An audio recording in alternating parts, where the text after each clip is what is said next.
Hi, I'm Sherry, and I'm going to show you how to use the Wubbers square mandrel pliers to form square jump rings.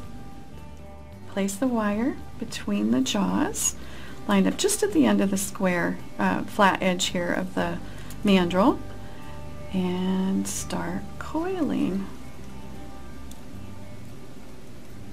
And you just open the pliers as you need to, and then close them again.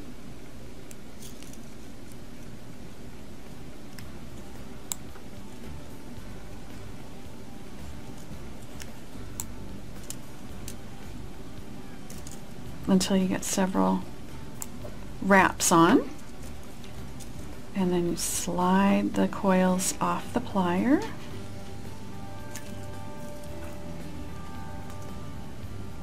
trim your end off,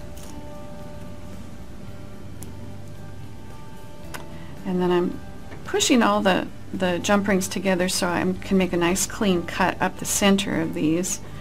With the shears, you just position it right up the middle, snip, and then they come apart into the individual jump rings.